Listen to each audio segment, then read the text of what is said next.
my eyes were open to the possibility CJ Stroud might be wasted. That offensive scheme is dependent upon a good O-line more than a lot of schemes are. And you saw the effects of that in week 1 versus the Packers. I'm not picking the Dolphins in a single predictions this entire year.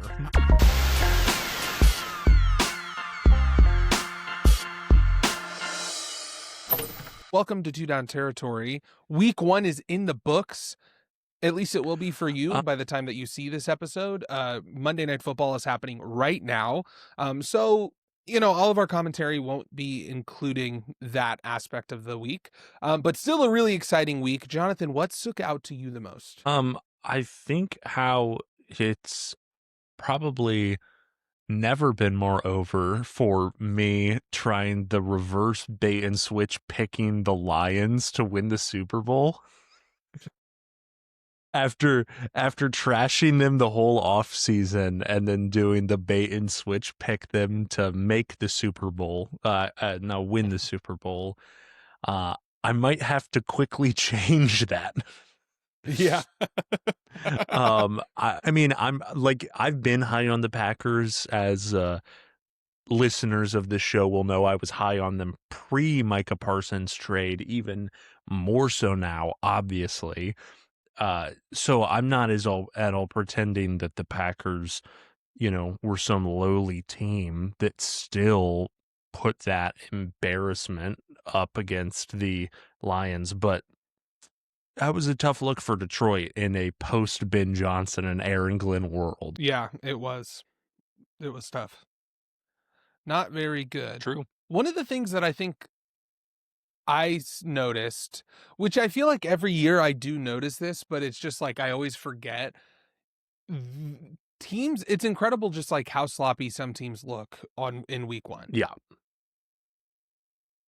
Obviously you have situations where teams like don't look sloppy, and that's where you get like really close games or like upsets where it's like you really have to like make sure you don't let that impact how you feel about certain teams or certain organizations, right? The Titans and the Broncos are an example of that, where it's like I want to give the Titans defense their credit and their flowers. I will later on in this episode, but I also think that the Broncos did just kind of look sloppy. And so you kind of see that obviously watching the Bengals. They look sloppy like they always do at the beginning of the year. But it's just like, and it's also one of those things where it's like I struggle to determine how much I want week 1 to impact how I feel about certain teams. Because obviously a lot of my biases were fed into watching week 1. But on the other hand, a lot of my preconceived notions about teams were challenged. And so it's like, how much do I actually weigh week 1? When we don't even really know what these teams are and what they're about.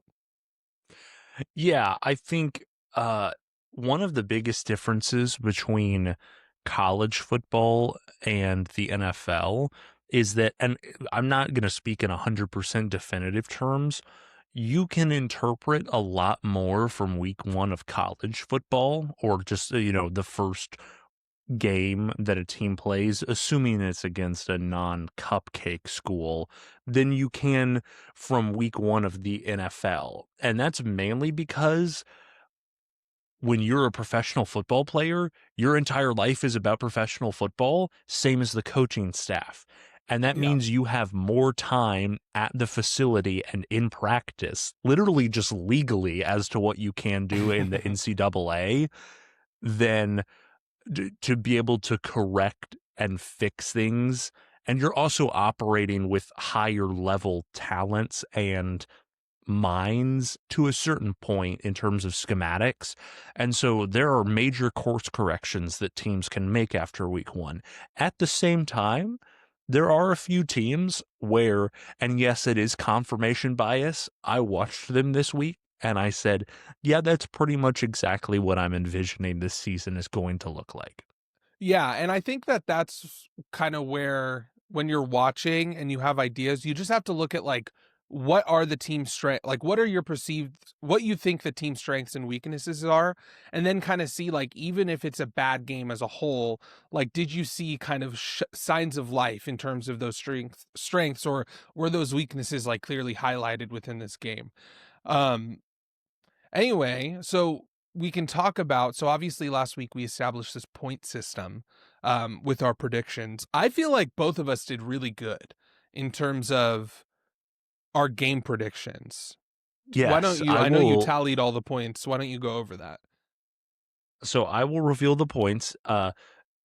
Let's just go ahead and say we are recording right now while Monday Night Football is being played. So this is out, but both of us picked the Bears to win this game, which, as of where we are right now, is looking like a good prediction. But that being said, there will not be a different disparity between us depending on the outcome of that game. Adam, you came in at 14 points. Let's You go. correctly predicted 11 of the 15 games that have been played so far. Now, if people don't know, how does he have 14 points when he only got 11 games right? It's because Adam correctly predicted his upset alert, in which, if you want to go ahead and tell the audience, Adam. Yeah, suck it, losers. The Cowboys covered the spread.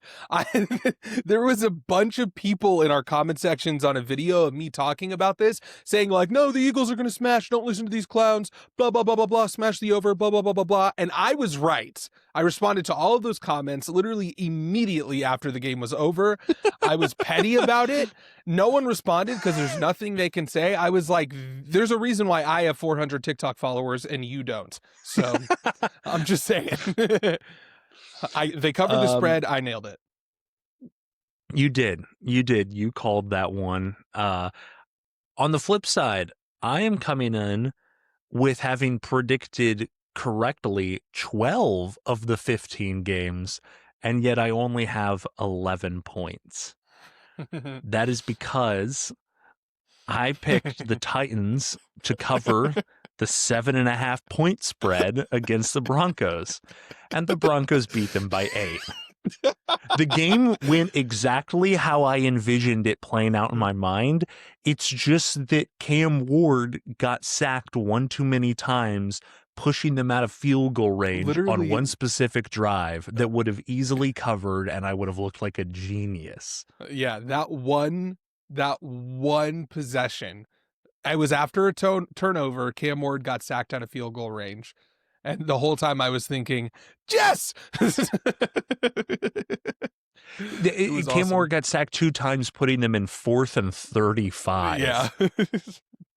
So that shows you the level of how, even though, which we both had great weeks, but even though I Yeah. technically eked out the game by game predictions, I'm down 3 points to Adam. Mm-hmm. Obviously, we all saw it Ah, coming. dang. I was joking with Jonathan beforehand. I could just like mirror all his picks and then just win by the end of the week, but I'm not going to do that. Plus, we have to come in. There's some, I guess you could say, integrity involved here. When I win, I'm going to win fairly. Yes, and when I win, I will be a sore winner. I will gloat. I I, will I will rub taunt. it in his face as much as possible. Um, but yeah, no, I thought we both had a really good week. There were three games I believe that we had differences in. So you were right about two of them. I was right about one of them. One of those games that I thought was interesting, the one that I was right about was the Raiders Patriots game. Did you end up Yeah. watching that game? I watched a good bit of the film of that one.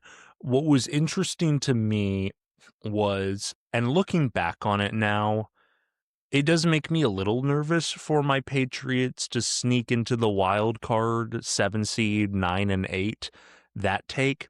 At the same time, I probably could have seen this coming down the pipeline. You have a quarterback who's making his first ever week 1 start, who pretty much the majority of the media for the last month has kind of suddenly turned into a hype machine for him, Yeah. way louder than before, and you're putting him up against a 30-something-year-old NFL veteran. And I probably should have seen that outcome coming because Drake May looked timid. He looked nervous in this game. There was, on the flip side, though, for the Patriots, you could see with your own eyes, even if the offense, in terms of the box score and the actual points that will be logged forever in time, if you watched a game from the 2024 Patriots and then this game, the offensive play calling from Josh McDaniels just looked like an actual offense. Yeah, for sure. Like, and I don't know how to fully put that into words, but there were takeaways which made me nervous about how Drake May will respond and whether this is potentially week one jitters or like week 1 through 5 jitters, Hmm. because the Patriots have a really soft start to their schedule. They do. And I threw this game in as one of them. And if they can't capitalize on that, then they likely will not be in anywhere near playoff contention as I thought them to be. Yeah. I agree with you. I thought that the Patriots showed signs of life and competency and vision that they lacked before. I think the Raiders just, it's one of those things where it's like the reason I picked the Raiders is one part of it was because of, Geno Smith and kind of everything you said. But a big reason was just because of I thought that the Raiders could win the trenches, which I think was the right prediction to make. This game kind of Yes. uh played out exactly how I expected and how I envisioned it. I wouldn't sell your stock on the Patriots yet. I think that they have a lot of time to grow. Drake May, obviously, this is a little bit. I believe they're or a little bit. I'm moving ahead a little bit, but they with their matchup next week, I feel pretty good about the Patriots. I will say was a little bit interesting that uh Ashton Genty certainly got the touches, Yeah, but not the efficiency whatsoever. I mean, averaging which literally 2 yards per carry, 19 handoffs for only 38 yards. yeah, like last week I kind of predicted that. The number I think I said was like 3.5, 3 yards. So 2 is definitely a little less than I expected. I think part of that, I think Vrabel did a good job with his scheme, understanding what this team wants to do. Uh Again, the other thing is just like it Well, is and week they one, certainly right? sold out on the run. I mean, Geno Yeah, Smith, I mean, the Raiders ended up with 330 passing yards somewhere around there. And so part right. of that, yes, was the schematic decision of, okay, we'll just make Geno sling it. And spoiler alert, people, if you didn't know, Geno can sling it. He sure can.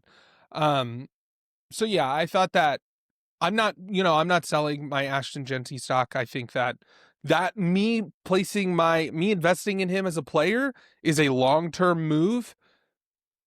And one season, let alone 1 week, is not going to change that. Yeah.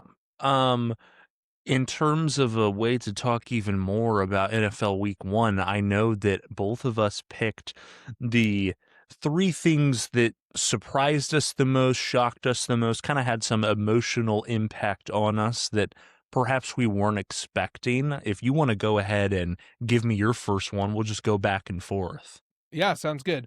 My first one, Titans defense shined. That was a big surprise for me, and I thought, I said before how week one teams are sloppy, like they're getting into the rhythm of the season, but I still wanted to talk about the Titans defense because I was thoroughly impressed. I thought that Yeah, they showed a lot of progression in terms of both their pass rush and then also their secondary. So first, Jeffrey Simmons, right? Obviously, he's a very underrated defensive tackle. I He's one of my favorite players to watch just because he's so aggressive on the interior of that line.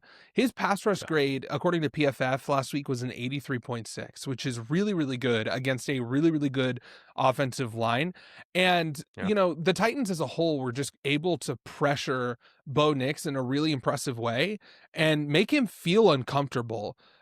They also did a really good job containing him because he is he's a mobile quarterback. Like that is something that he can whip out there.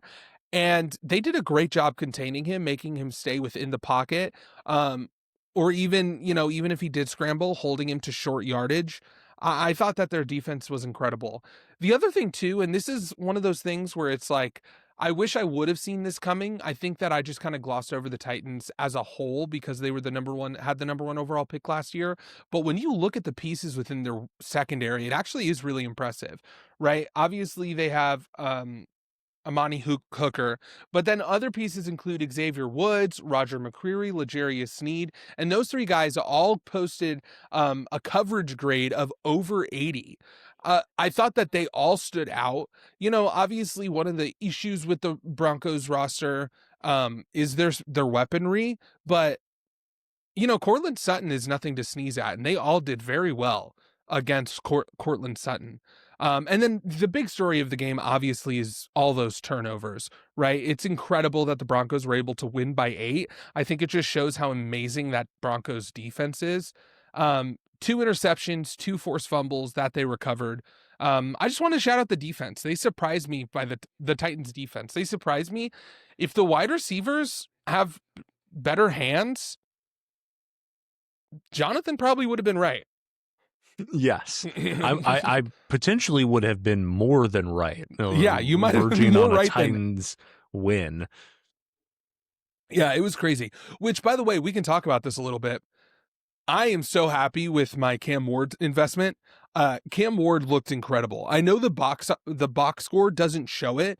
And the biggest thing that I saw from Cam Ward that excites me is that he didn't make any decision that I was like, you know what I mean? Like, he made good Yes. decisions. His accuracy was great. He did a great job extending the play in the pocket. Overall, I was really impressed with him. And I think that for a week 1 rookie, number 1 overall pick, he showed all of the signs that you would want as a Titans fan and as the Titans organization. I'll preface what I'll say by saying this first. I do not think that Cam Ward has anywhere near to the ceiling as Caleb Williams. That being said, if you were just a box score watcher and you looked at this Cam Ward week 1 performance and last year's week 1 Caleb Williams performance, you'd probably be like, oh, just about the same. They really struggled. Cam Ward looked a lot more poised and a lot more prone to not incredible decision making, but just competent enough decision making, which is pretty much all you can ask of a number 1 overall pick being sent to the probably right now the worst organization in terms of offensive history over the last 5 years. That they have Derrick Henry, but Derrick Henry is one of those players where you could just throw him in anywhere and it's still Derrick Henry. Yeah. I really agree with you that Cam Ward, I don't necessarily know if I would be buying stock right now, but I'm certainly not selling. He was fitting that ball in some tight windows that the receivers were dropping. I think it's almost one of those things where it's like, I think they were a little bit shocked. Like, I feel like Calvin Ridley multiple times was like, oh my gosh, that ball was right in my hands. So hopefully they dial it. That's pretty dial funny. it in a little bit. It's the Will Levis effect. It is. They're like, before this wouldn't have been near me. Wait, the ball isn't 10 yards over my head? Well, that is, no, I don't disagree with you. The Titans defense looked good. Although the other side, the flip side of that will be reappearing later in my 3 biggest takeaways, but we'll get to that. My first one, Aaron Rodgers looked the best he had in an NFL game in perhaps 4 seasons. Yeah. And that sounds crazy, but let's go through the math. We have last season with the Jets. He had no game in which he looked like this. Maybe a moment or a drive. No game. Yeah. Obviously, the year before that, he's out for the season. And then people like to misremember his final year in Green Bay. which was not good whatsoever. You can go through the Pro Football Reference and look at the game logs of each one of those games. He did not one single time have a game like this. 22 of 30 for 244 yards and 4 passing touchdowns for an 136.7 passer rating. And Aaron Dang. Rodgers, when he looks like this, one, it is just shocking because we haven't seen it for a while. But at the same time, he's almost a victim of his own success when I was watching this game on Sunday because he played incredibly. And my thought was still, oh, but it's not prime Rodgers because it Yeah. kind of speaks to how incredible he was in his prime.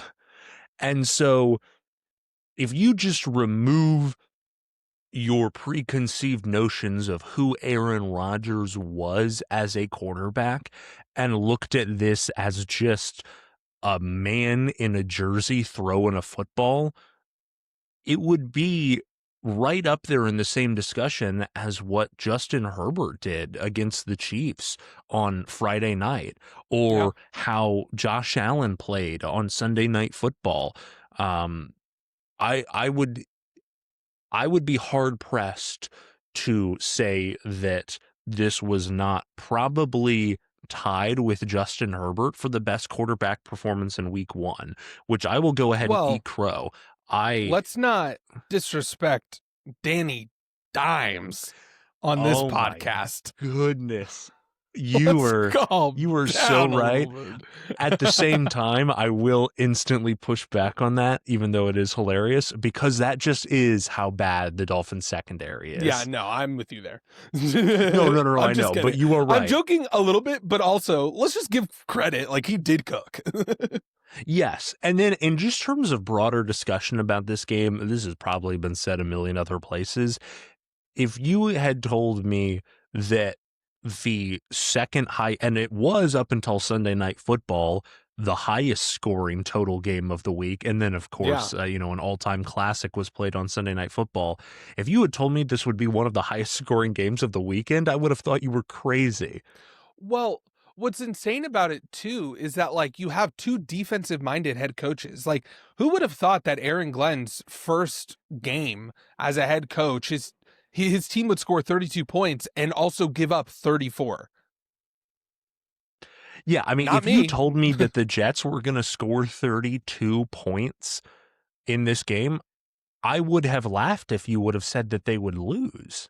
Yeah, exactly. Really, really strange. And this is definitely one of those games where it's like hard for me to like have any I'm in the takeaways exact in same terms boat. of like long-term season outlook for either of those teams. The one thing I will say about Aaron Rodgers, 73.3% completion percentage.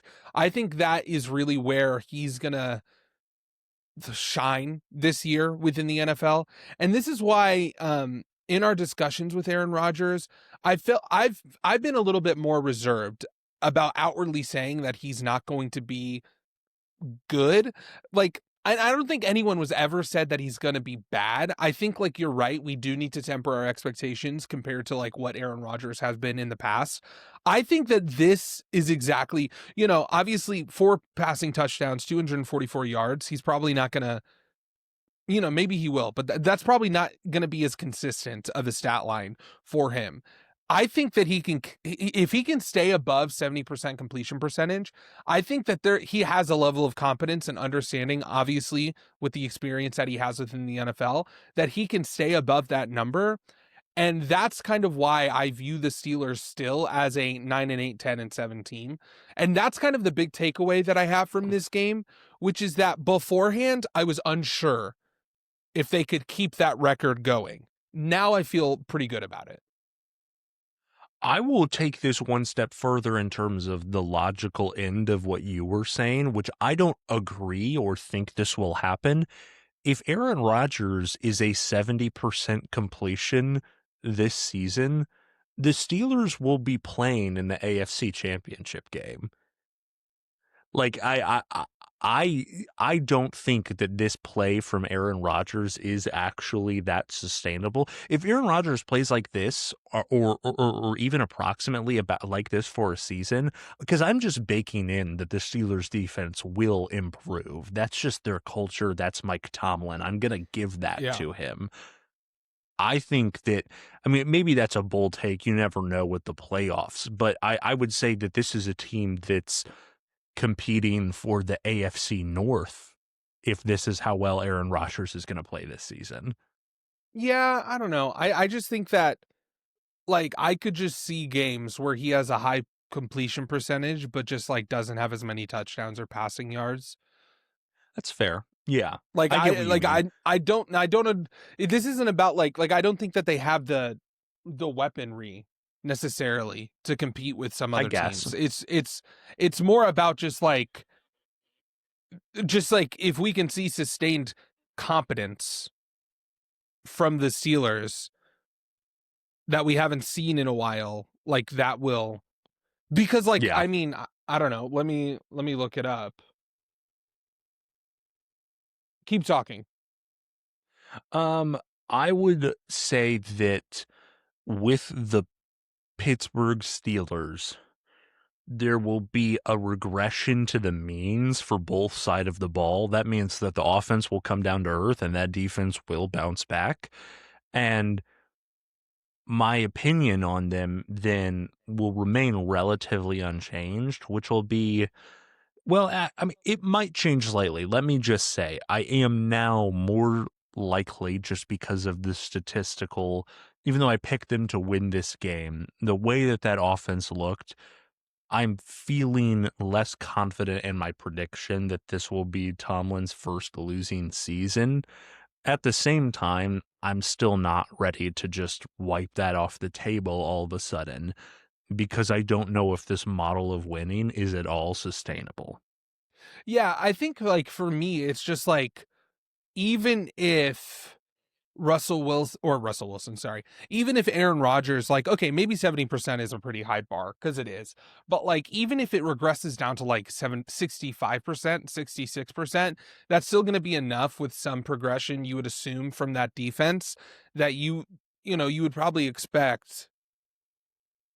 Like, I guess I could see them winning, That's fair.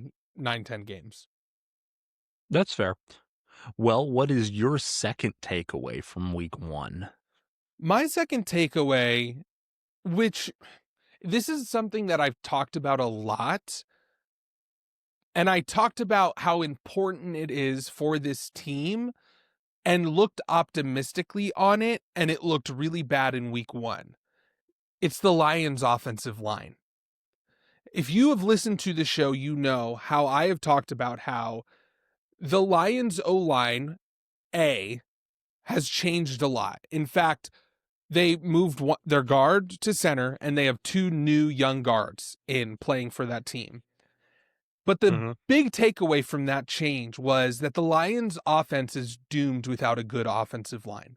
That if their offensive line doesn't perform really, really well, that offensive scheme will not work. That offensive scheme is dependent upon a good O line more than a lot of schemes are. And you saw the effects of that in week one versus the Packers. This was a game Yeah. where I picked the Lions because I thought that, I like their rookie guard, Tate Ratledge. I like Christian Mahogany. He was one of my breakout players when we picked our breakout players. They did not look good, to be frank. The whole O line, obviously Taylor Decker, Penny Sewell are great pieces. They looked good. They looked okay. Like they looked, pretty much par for the course. That interior struggled. And it's one of those things where, like the line, like they better figure it out. Just like looking at their grades. So Taylor Decker, pass blocking grade was 73.5, blocking grade was 36.6. Graham Glasgow's pass blocking grade was 71.9. His run blocking grade was 34.4. Graham Glasgow's their center. Penny Sewell, their right tackle, pass blocking grade was 69. His run blocking grade was 68. Christian Mahogany, who I believe is in at right guard, it's either right or left guard, 43.9 pass blocking, 58 run blocking. And then Tate Bratledge had a 39.2 pass blocking grade with a 64.6 run blocking grade. Not not good. And so, obviously it's week 1. They have time to develop. I'll tell you this, if they don't figure this out, I doubt they make the playoffs. Yeah, I of course defer to you when it comes to offensive line discussion. At the same time, even just with my not untrained eye, but less trained than your eye, could recognize that even not in like the obvious, oh, it's one of those like, oh, you got sacked 7 times type of game. You can just see how porous it was, which is almost something that I had come to take and I'd begun to take for granted with the Detroit Lions. Yeah, And if that all of a sudden, that pillar, that foundation of that team, because it's, as offensive lines always are, under discussed, but yes, it was the most under discussed portion of how that team was able to rise to the level that they were for the last 2 years and yeah, have this upwards, even the last 3 years, 3 years ago when they're knocking on the door, they're 9-8 winning season, this last 3 year trajectory, it's all been built on the foundation of that offensive line. And if that's not yeah, there anymore, combining that with Ben Johnson being gone, Aaron Glenn being gone, expecting just regression to the means, not even like a crazy regress, but just a slight regression to the means from Jared Goff. And you're right, all of a sudden, this team is looking like it might miss the playoffs. well, and again, and this is why, every time I talk about the Lions, because even you talked about like how they could have a regression. Like for me, it's never been about the offensive coordinators. Anytime I talked about the Lions, I always brought up the offensive line because Yeah. it is the number one thing. If they're good and they still suck, then we can look at other things. Right now, I don't think it's not in my mind, it's not a Ben Johnson issue. Like they can't you cannot carry out that scheme without a good offensive line. It is impossible. You cannot carry out the run. All the advantages that you try to create will not work. Baked into that offensive scheme is a good offensive line. If you do not have that, it will suck. It will look terrible. It will look mismanaged. It'll look like there's a lack of communication. And it's simply because it is so dependent upon the offensive line as a floor more than many, many schemes. That weaponry, it will not matter. It won't. Jahmyr Gibbs last or week or in week 1 set a record for having the least amount of yards on 10 catches. Yeah. I was That just offense about to looked say bad. there may be um there were other players who had worse point total performances, but like Jamar Chase, for example, always has a poor week 1 historically. I'm not Yeah, concerned if I'm a especially Jamar against the Chase Browns. fantasy owner. Yeah, Um, there may not be a top 5, top 6 pick where if I have that player on my team, I'm more concerned than guys who drafted Jahmyr Gibbs with their literally, first round pick. literally. Not a good tone setter for this season. Yeah, no, and and again, it's one of those things where it's like once again, the Lions, if they don't perform, if they don't figure out this issue, everyone's going to talk about the coordinators. When, in my mind, this is should be the talking point. It always should have been the talking point. Anytime you talk about the Lions You've in the been on this from offseason, the beginning. I this have to give you full marks. yeah, I 100% have. I had a whole entire like 10-minute rant about this whenever we were grading their You off did. seasons and how I was nervous about their solutions. And then I brought it back up when we did our top 5 breakout players. I brought up Christian Mahogany because I said if he does break out and do well, and it's funny too because what I exactly said was basically his performance is going to determine if a contender is a contender, so far that looks like it's the case. So that was Yeah. my second surprise. The Lions O-line did not look good. My second big surprise. Even I didn't think the Denver offense would look that bad.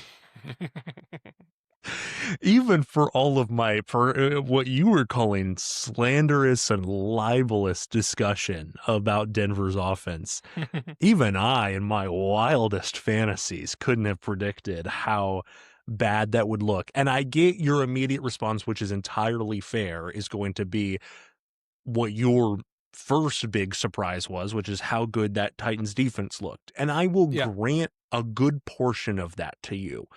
At the same time, I think that there was only like, yes, there was a touchdown pass, but in terms of like actual exciting play in the game from a 5,000-foot view, if you're a Denver fan, the literal only play was the 50-yard RJ Harvey run.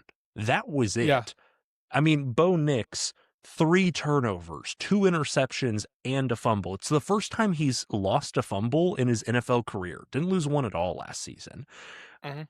Half of the team's rushing yards came on their final scoring drive, and a third of their rushing yards came from one singular RJ Harvey play. Yeah, And that was where I was, and this may take it a different direction than you were expecting. I was far more surprised at how poor the rushing attack looked than the passing attack. Like, yeah. I was almost baking in, like, I'm not nearly as high on Bo Nix. And even in the most positive of senses, I don't think it would have been fair to assume, oh, it's second year Bo Nix. He's going to all of a sudden, have a 250-yard passing game and a 3 touchdown game and, plant his flag. Like, even if I was a fan or pro Bo Nix, I don't see what world you would have been predicting that. But what has the one thing, if you've actually been tuned in to, Denver off-season talk and discussion, the one thing that Sean Payton has been harping on the whole offseason is how much better the running game is going to look. And it straight up didn't. It did not complement the passing attack. And in this sense, I'll almost defend Bo Nix. He got no help except for that last drive of the game from the rushing attack, which is part of why statistically he had such a poor, inefficient game. I'm not going to say that the turnovers were on the rushing attack necessarily, but putting Bo Nix in situations where he has to be inefficient because you can't establish the run at all, that's not entirely on Bo Nix. And so I will give a good bit of credit to the Titans defense. I mean, L'Jarius Sneed is fantastic. I've witnessed it firsthand as a Chiefs fan for many years. On the flip side, that offense in its current form, and besides playing some of the bottom 5 defensives in the league, is not a team that's actually competitive for the AFC West. I'll tell you that right now. Like that team, and I'm not saying that as even some super optimistic Chiefs fan who's, oh, we'll be fine.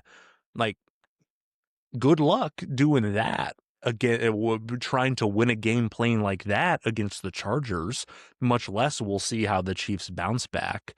And so I was legitimately surprised at how poor Denver looked. The thing is that like for me, when I look at the Broncos, the biggest issue was the turnovers. Because if you think about it, and that's why it's hard to say that like, ooh, their run game looked atrocious because a lot of those drives that they had were cut short by turnovers. And that's not to defend the Broncos, but rather just to say I think that that's going to return to the medium. Bo Nix did not look like he was in control for a lot of those situations. Um, and a lot of those things, again, not defending them because they did turn the ball over. I would imagine that there's going to be some progression there. The biggest thing though is like again when we're looking at how many rushing yards that they had in the game, like if you have 4 drives that were cut short, even when you were driving on them, that's going to impact those stats in a negative way. Um, That's Overall, fair. obviously, On the go ahead, finish your thought.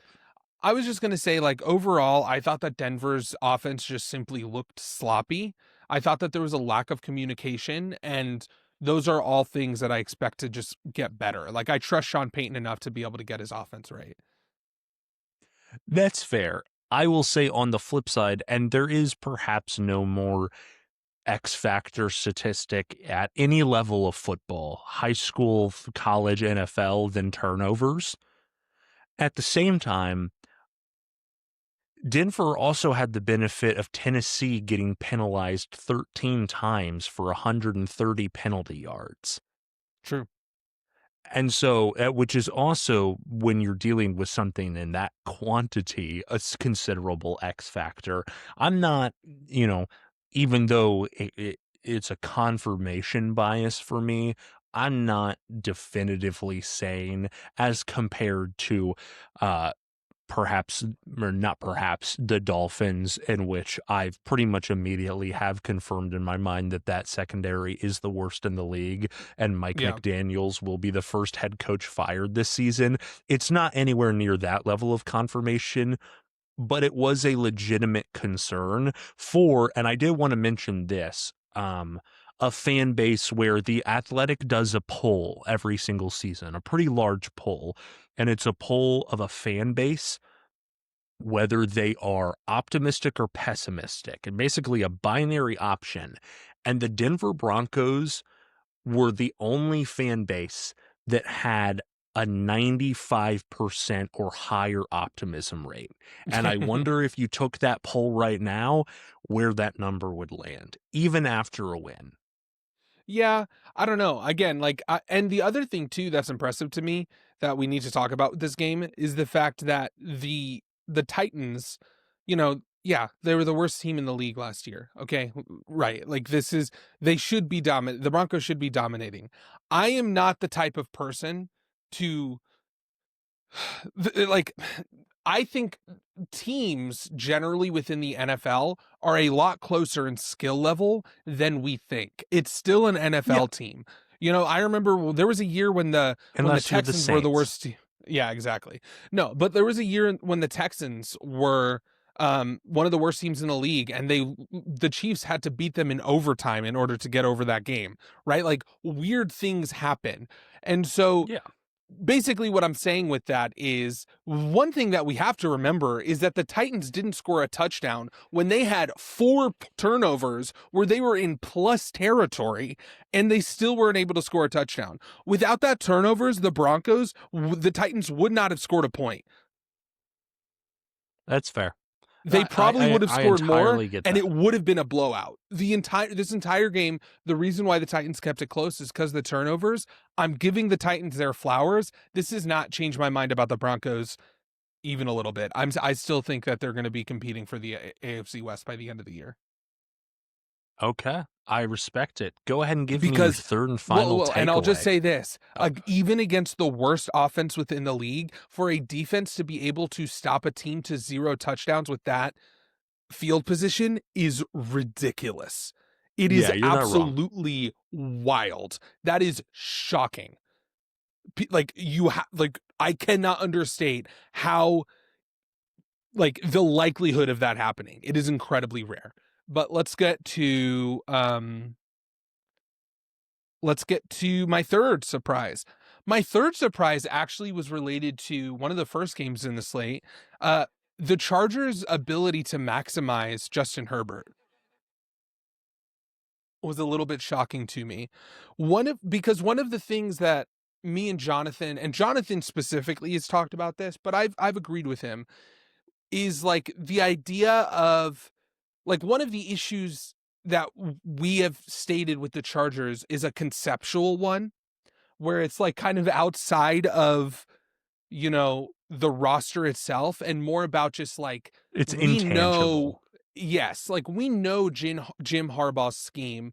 We know what a Greg Roman offense wants to do from college and even last year.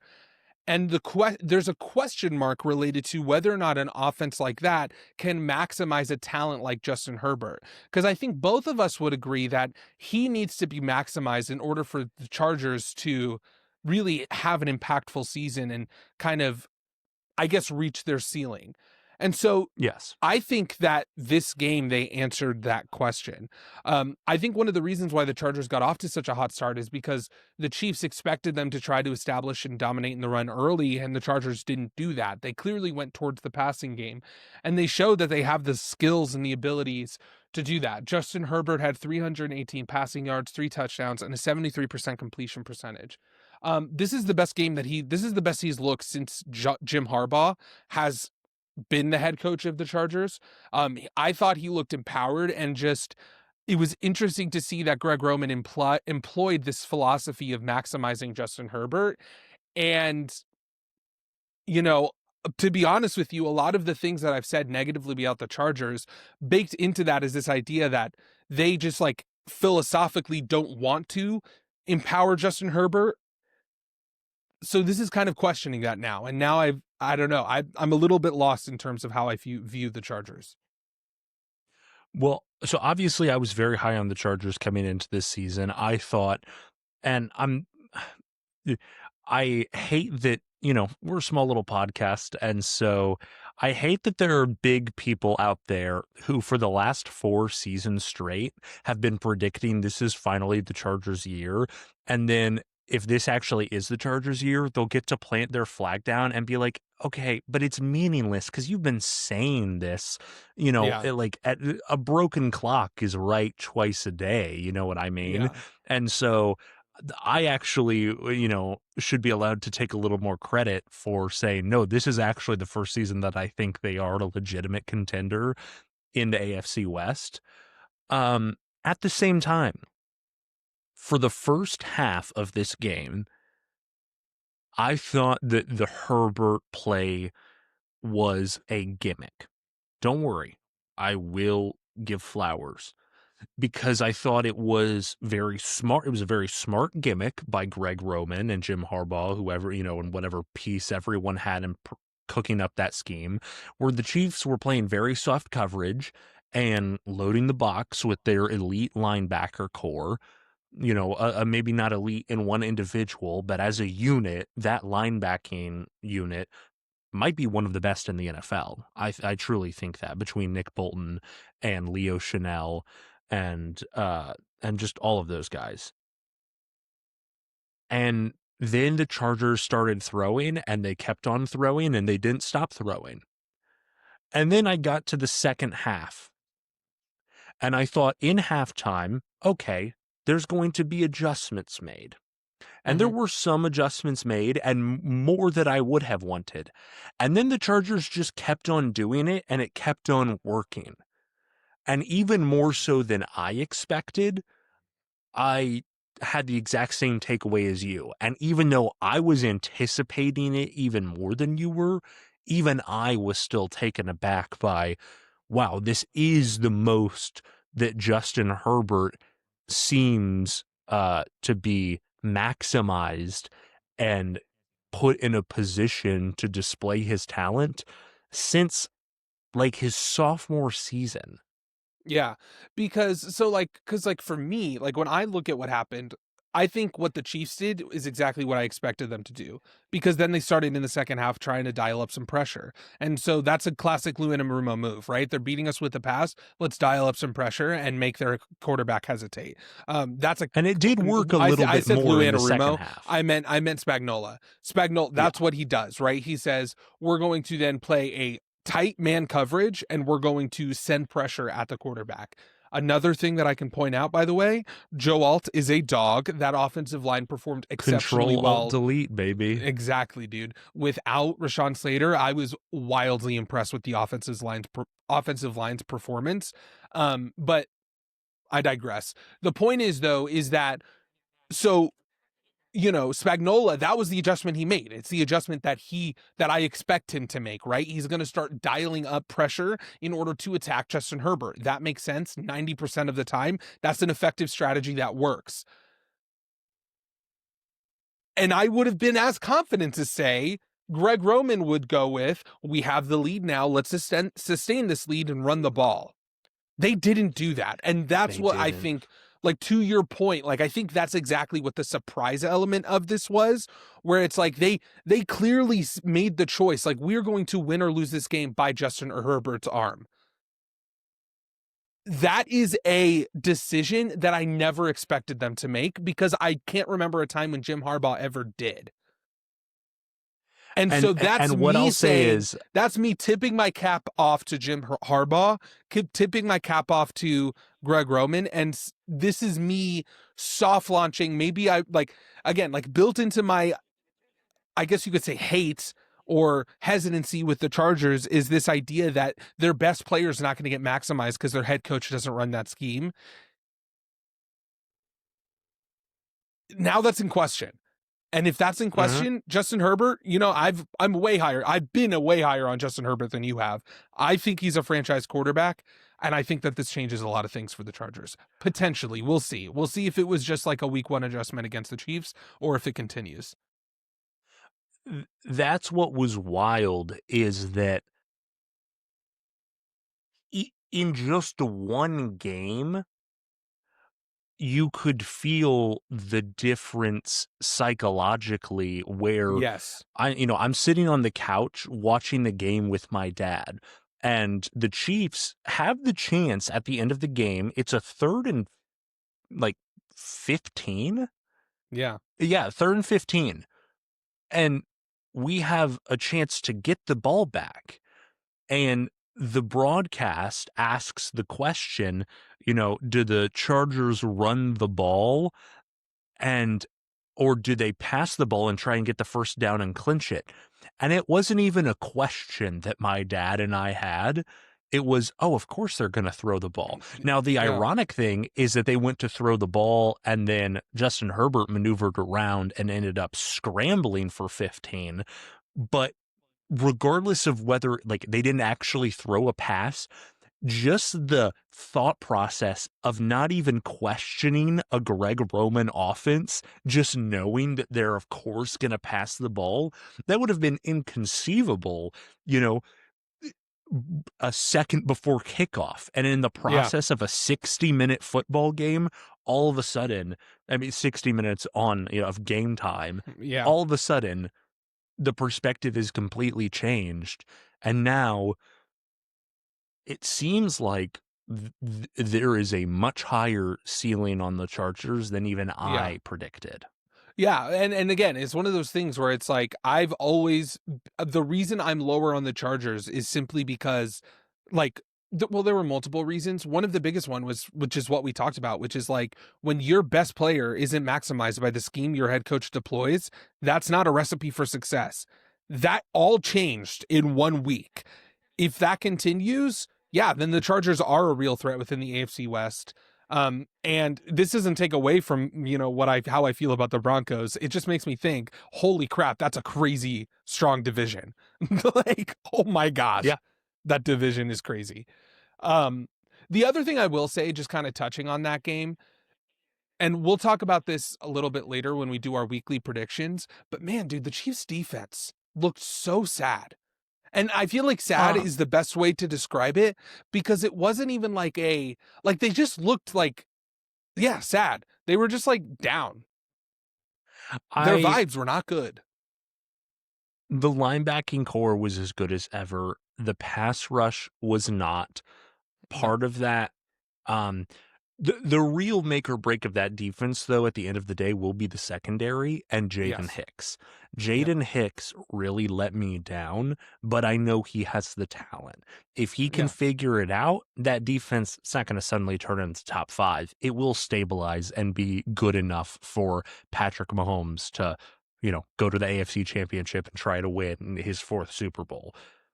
If Jaden Hicks doesn't figure it out, Mahomes is going to have to do a whole heck of a lot, which we've seen Yeah. him do before, but it's a position as a franchise you don't want to have to put your Yeah. quarterback in. Especially when there are other teams in the conference that have gotten better. gotten better is interesting. I honestly think that potentially the only team that got better might have been the team that just beat them in the Chargers in terms of at the upper echelon. I don't Oh, I don't know. necessarily I feel know if like I think that the Bills and the Ravens both have gotten better than I years would need to past. see. I well, it gotten better like in terms of just from last year to this year. I don't know. I would No, have like a to see roster quite a bit. perspective. Like I feel like they just have added more pieces and have gotten stronger. Okay, all right, I mean, potentially unquestionably the Ravens, but also it's like a roster perspective, and also the quarterbacks have just gotten better. fair. I would be more so concerned specifically on the Bills side that even though they walked away winning that game, that maybe the comparable, progression of some of their weaponry bit offset by that defensive regression. But Sure. we will see. My third and final takeaway from week one, and I will preface this by saying that this is not an overreaction to this one individual game. This is more so like an emotion that I had that the fact that it even entered my mind for a moment made me really sad. But my eyes were open to the possibility, and this is my takeaway, that CJ Stroud might be wasted.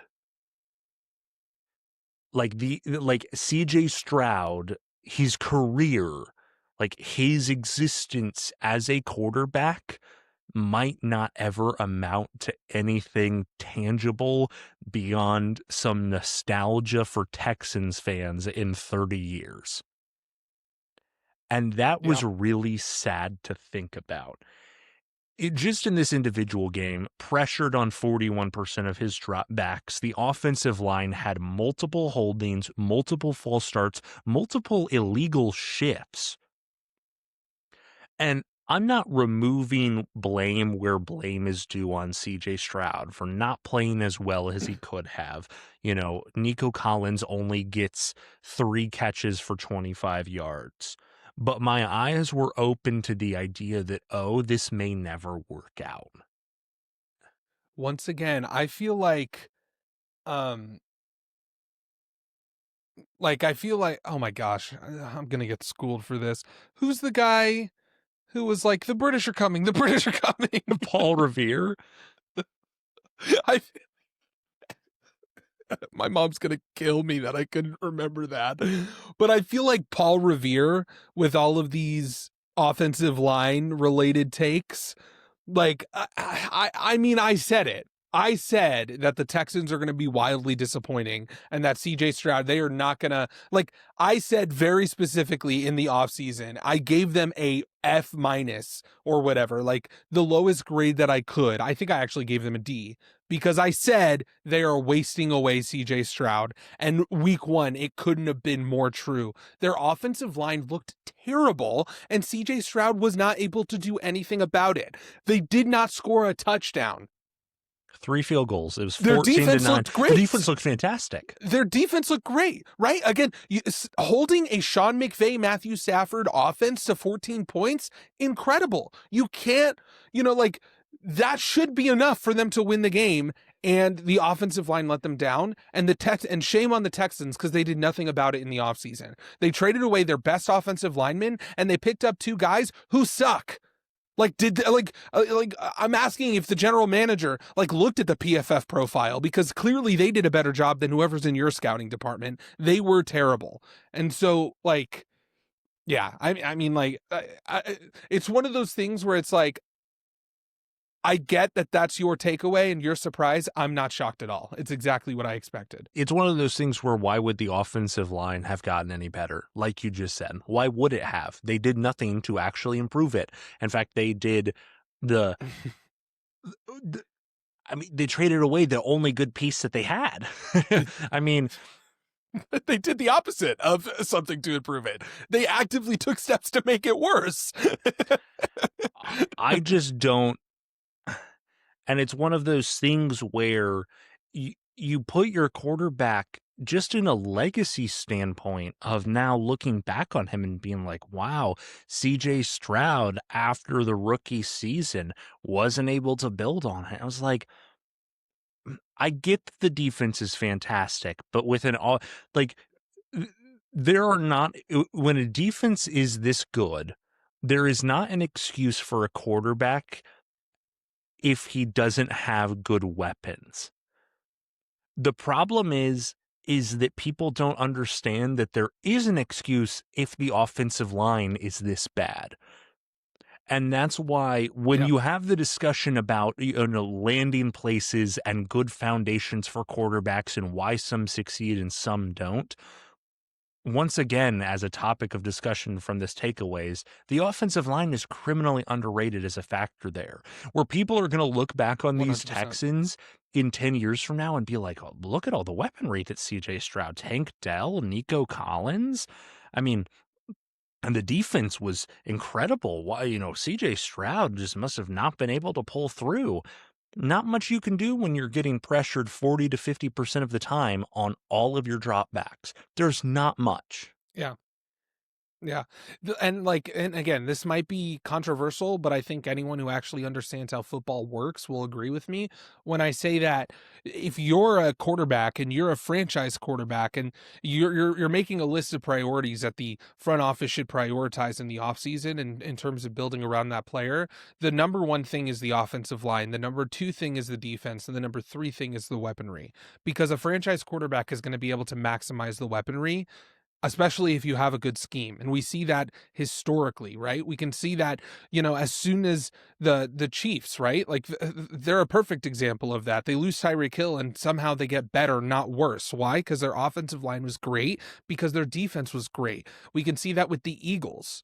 Right. And they're the weird scenario where they both have great offensive line, a great defense, and great weaponry. But the fact remains that if you had to choose between good weapons and a good offensive line, you should pick a good offensive line because a franchise quarterback can maximize those weapons. Yeah, there's nothing much else to say. I just wanted to put that out there as almost a tribute to Texans fans who are suffering right now. Yeah. Well, before we move on and look towards week 2, look towards the future, if you will, are there any other games that you were watching that you just wanted to kind of talk about? Is there anything left on the table that we need to go over for week 1? Um, Broadly, we won't get into the specifics with any of this, but just as like 5,000-foot overviews, I saw some people acting, and some of my friends who know how high I am on the Buccaneers, acting as if that Atlanta Falcons game was scary. And yet at the same time, the Buccaneers hadn't beaten the Falcons in a year and a half. They'd lost 3 straight. So beating them on the road at home for the first time in 2 seasons, yeah, I don't care how quote unquote ugly it looked. A win is a win is a win. That's all I have to say. Yeah, exactly. Well, and I think that Michael Penix looked good, and I think that the Falcons really do have a good roster. Um, yeah, no, I thought that's exactly what I expected from the Buccaneers, and they won exactly how I thought they would. One game I do want to point out, we kind of hinted this throughout the entire episode. Dolphins Colts was a really interesting game. We both had the Colts winning, and we were right. But one thing I don't think either of us anticipated how bad the Dolphins secondary would look, especially when, the Colts have decent weapons, not great weapons. Can Michael I Pittman is the highlight there. Tyler Warren looked incredible, but I want to interject here, and this is not to make, because I'm going to pair it with something where I was wrong. The reason I was close on this game, because I think both these teams are actually not that good. I do think the Dolphins are not much worse, but worse. That's why I picked the Colts. The Dolphins secondary looked exactly as bad as I thought it would be. The problem was oh, okay. that, and I'm being dead serious. Yeah. When I did my off-season preview on the Dolphins and I did my deep dive, it was like coming across like a, nah, I don't know. I don't want to get graphic. It was like coming across like a terrorist video online, and I somehow just popped up, and it's like, whoa, I'm watching a beheading. I was shook to my core when I was doing a deep dive on them. The problem and the reason this game looked out of hand, like they're not going to give up 38 points every game. And it's not because the Colts are actually that good. It's because that offense did absolutely nothing to keep the defense off the field and allow them to rest. And so when you already have a horrific secondary, it's only going to get exposed when you turn the ball over and do nothing on offense, because 3 minutes later, you're trotting that same defense back out there. Like that defense was shell shocked from the beginning and got literally no breather. Yeah, and like one thing I did want to point out with this game is how impressive I thought that the Colts secondary looked. And this is actually something that I kind of previewed when we were looking at this game and why I picked the Colts, which was because like the one advantage that the Dolphins have here is just because they have that big playability and they have those weapons, Tyreek Hill, Jalen Waddle, right? Mm-hmm. Um, and one of the things I also previewed, which I was totally right about when I did my preseason grade or the offseason grade, and talking about Lou Anarumo, is how I thought that not just bringing Lou Anarumo in, but specifically heavily investing within veteran pieces within that secondary would pay off. And it paid off huge within this game, right? So they added pieces like Xavier Howard, Charvarius Ward, and Case Bynum, which again, and I talked about this before, Lou Anarumo's scheme is incredibly good. It's just that you have to have the veteran pieces to be able to carry it out because it's also very complex. They have the veteran pieces to carry it out. Latu got a pick and he was in coverage. That is a Lou Anarumo special. Yeah. When he was with the Bengals, that was something that would piss me off because I'm like, we have one guy who can pressure the quarterback and he is right now guarding their tight ends. But with the Colts, sure, that makes a lot of sense. And so you kind of saw how, and again, this is one of the reasons why I was pretty confident picking the Colts, is just because I trusted Lou Anarumo with this veteran group to be able to shut down that Dolphins offense. And that's exactly what we saw. Yeah. And that being said, Tua looked way worse than I expected. Yeah. As I said earlier in this episode, Mike McDaniels will be the first head coach to be fired this season. Yeah. It's funny, in my I took some notes while I was watching these games. In my notes for this game, I just put DBs equals lame. I mean, yeah, that's about all the analysis you can do. That was my shorthand. You don't need to go much deeper than that. I'm trying to think if there were any other games. I do think it would be a bit. I mean, this kind of speaks to the type of football show we are. We like to get down to the nitty gritty, and the details, and talk about all the teams of the league. Yeah. We don't just care about throwing the clickbait. At the same time, though, we haven't talked once about one of the all-time classic NFL games, maybe ever, which happened last night. I forgot about that, dude. I was so ingrained with this Colts-Dolphins game. That's what I'm saying. That's why just had my attention. If you're football fans like us, that's why you should love this podcast. We would much rather talk about a horrific Colts-Dolphins game than an all-time classic between two AFC top-tier competitors. Crazy game. Three combined MVPs between the quarterbacks in this game. Pro Bowlers on all sides of the ball. 81 points total scored in this game. Not a peep from us. Yeah, but let me tell you something about Lou Anarumo. That game was crazy. It's funny because for about 55 minutes of that game, me and Jonathan's prediction of the Ravens wiping the floor with them was completely correct.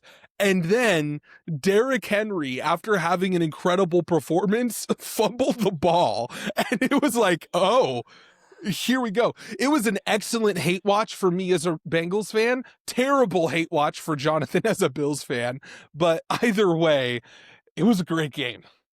No, it was a fantastic game. It was almost so good of a game, like just a football game. The reason I think that we haven't talked that much about it is I don't really actually know what I'm taking away from it on the whole of the NFL season. Like pretty much any outcome in this game could have happened outside of the Bills absolutely destroying the Ravens. Like if that would have been the one outcome that would have fundamentally impacted me, and that didn't happen. Even though it was an incredible comeback, that would have been the only thing that I would have had something drastic to change about my outlook. Yeah. Well, and we talked about this even before the game. Like, I remember we were on the phone and we were saying, like, the only outcome that would impact anything of what we said is just like the Bills outright dominating the Ravens. It did not happen. One of the reasons why I had the Ravens winning this game so, I guess, like, I want to say the word bigly, but just dominating them Yeah. is because I didn't think that they'd have an answer for their run game. Spoiler alert, they didn't. The only time they did is when the Ravens were like, we are going to obviously run the ball 3 times in a row and punt it. Which that decision making, I that annoyed me and that scares me. that is the one thing we have to talk Yeah. about, because this is the Ravens now since 2021 lead the NFL in games where they lose when they had a 90% chance of victory, according to the Gamecast, with 8. John Harbaugh now has the record for the most amount of comeback win or losses um in the history of in the NFL. That is something. And when I was watching the game, I just kept thinking, like, this is classic Ravens, right? Like, you can think about historically all the times where they've given up big leads, Mhm. right? There's one game to the Dolphins that comes to mind, another game with the Steelers, another game with the Bills that comes to mind. And so that's really, I guess, the biggest takeaway for me, which makes me nervous, which is like, here we go again. And it's a philosophy that this philosophy that led him to run the ball 3 times, I hate. The Bengals did the exact same thing. Fortunately, our defense got a pick on the last possession of the drive, but it's like, I mean, Zach Taylor does the same thing where it's like, we need a first down to win and we're just going to run the ball 3 times and get -3 yards. But It's not good. yeah, no, I mean, that is but not.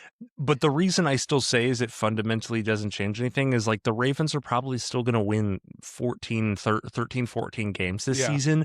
And so like I'm probably not going to think about this game again until the playoffs come, because that's when like this type of behavior actually matters.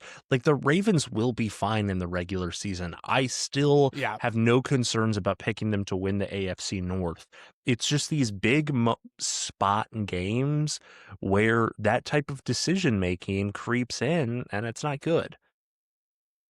Well, and the reason why it's scary is because, like, and again, talking about the Bengals, what frustrates me about it is that basically you go the conservative route, and what you're sacrificing is allowing your best player to win the game. Because that's essentially what you would be doing, is if you say, like, we're going to run a normal offense that got us 40 points in this game. Yes, the turnover could happen. Yes, it could end up bad, but also, who do you trust to win you the game? Lamar Jackson or the defense? He should, in my mind, there's a clear answer there. Yeah. And it's the same with Zach Taylor. Who do you trust, the defense or Joe Burrow, right? When you run the ball 3 times on your final possession and give them a minute on the clock, like, It's not even the concept of just running the ball. It's like, why isn't one of those play calls like a read option where Lamar keeps it? Like keep the ball in the yeah, MVP's hands. I don't know. yeah. That's all I have to say. But anyway, we can, I think that's all the I games think that that I really wanted effectively to talk covers, about. yeah, obviously, again, Monday Night Football happening right now. I think live, the Bears are leading 10-6 at half. I will be going back to watch the film, of course, but Me too. we can go ahead Me and too. look towards the Trying to week see. 2 slate, Yeah, and let's look to the I'll future prove here. how I'm going to instantly overtake Adam. Yeah, right. You wish. As we do here, we go in chronological order, just the order that the NFL schedule presents. So starting with Thursday Night Football, a rare, incredible Thursday Night Football game, Yeah. Washington Commanders at the Green Bay Packers. Adam, what's your prediction? So this one's tough for me. I'm gonna pick the Commanders. Um, I think that, and this really is just like the Jaden Daniels effect. Again, it's one of those things where it's like defensively now one of their strengths is the pass rush. I can't think of a quarterback I'd rather have against a pass rush than Jaden Daniels. It's primetime game. Debo Samuel looked really good in his game in their game against the Giants. So you bake into that in that weapon. The O line is decent. I would imagine it's going to be a pretty high scoring game, but I think that the Commanders eke this one out. I, Which I just realized that the Packers are favored. yes, they are. And that transitions That's me perfectly. that's not. Oh, is this your upset alert? This is my upset alert, Adam. Do you think the Commanders are going to win too? I not only have this as an upset alert just covering the spread, I'm picking this as my upset alert outright win. Yeah. So I'm not doing that because I'm not as confident they're going to win, but I like this move. I like that move from them. And as a little reminder on the point system, when you do an upset alert, you can do one of two things. You can pick the covering the spread, in which if the team does, you get 3 points. However, you can also pick them to outright win. If they outright win, you get the 3 points plus the number on the spread averaging down. So I would get 3 plus 3, not 3 plus 4. However, if the Commanders lose, I lose 2 points. If the Commanders lose and don't even cover the spread, I lose 3 points. I'm back. You may notice that I got a haircut. No, we're divided on this, I suppose, in terms of I'm picking this as an outright win, and yet you are also picking a Commander's win, but you're not staking points on this, which is probably smart. Yeah. So basically, and what I was explaining before is like the way that this works, because like I'm sure we'll pick against the spread pretty often, but the upset alert specifically means that you're willing to lose points on it. And so Jonathan is saying, I'm willing to lose points if the Commanders don't win, where I'm not as confident, but I'm still picking the Commanders to win. Yeah. And to me, just brief analysis, we don't go too deep into our pick analysis unless we really want to get into the weeds. My thoughts on this are really just this seems primed for a letdown spot for the Packers post a dominant win against a division rival.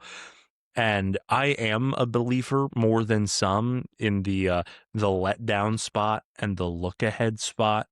And so I think the Packers at home again are might be a little bit lackadaisical.